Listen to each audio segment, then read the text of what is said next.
first civilizations began on a wide, flat plain between two great rivers, the Tigris and the Euphrates rivers. These rivers flow from the mountains in present-day Turkey to the Persian Gulf. In ancient times, this area was called Mesopotamia. The name Mesopotamia comes from a Greek word that means land between the rivers. Mesopotamia is part of a larger region called the Fertile Crescent. This land stretches from the Persian Gulf to the Mediterranean Sea. The Fertile Crescent is where the first farming communities were developed. According to many scholars, a group of people known as Sumerians migrated to Mesopotamia thousands of years ago. The land they settled in became known as Sumer. Mesopotamia offered the Sumerians fertile soil for farming, which made the area good for planting crops and developing a society. The Tigris and Euphrates rivers carried a fine, fertile soil called silt down from the surrounding mountains. Each year the rivers flooded and then carried the silt across the Mesopotamian plain. When the flood waters receded, the silt settled into the soil and a layer of moist, rich earth was left behind for planting. However, there were also many challenges that the Sumerians faced. The floodwaters that brought the silt from the mountains also brought danger. Sometimes there would be heavy flooding and entire villages would be swept away. Another challenge the Sumerians faced was drought.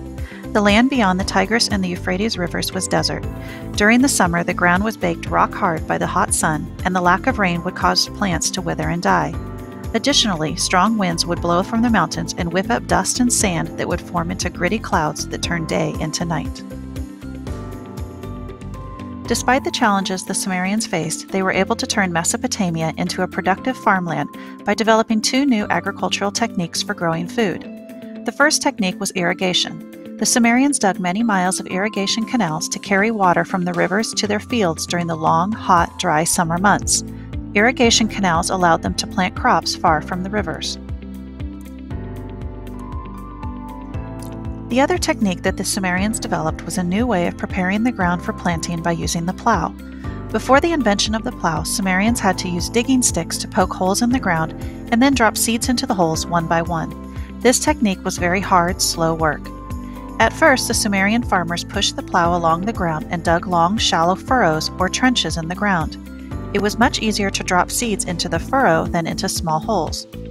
Later, the farmers began hitching oxen to the plows and having the animal pull the plow along. An oxen-powered plow could prepare much more land for planting than a farmer using a digging stick.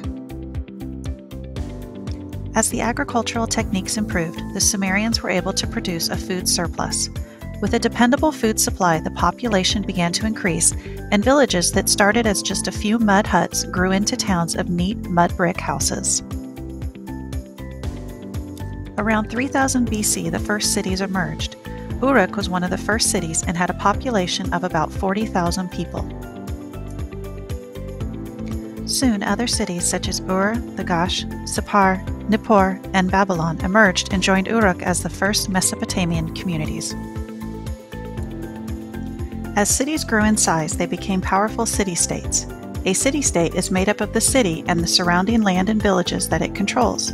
Each city-state had its own government, laws, and gods that it worshipped. Each city-state was also a center of trade. Mesopotamia was rich in fertile soil and produced a surplus of food, yet it lacked wood, stone, and metals. Sumerian traders began to travel to far lands to find these resources and bring them back to their cities. Two advances made travel to far lands possible. The first was the development of wheeled carts. The second was the development of sailing ships. Both of these advancements meant that Sumerian traders could transport their surplus grain and wool over long distances. They could then bring back heavy resources such as lumber, metal, and precious stones. Wheeled carts and sailing ships gave Sumerians access to products that were not produced in Mesopotamia. Most trade was done through a process called bartering. Bartering is a trading system in which people exchange goods without using money. By bartering surplus food supplies, Sumerian city-states grew in wealth and power. Mesopotamia, or the land between the rivers, was home to the world's first civilizations. The Sumerians developed new agricultural techniques that allowed them to produce a surplus of food. In turn, this allowed the Sumerians to develop the first cities and city-states. Mesopotamia will long be remembered as the mother to all future civilizations.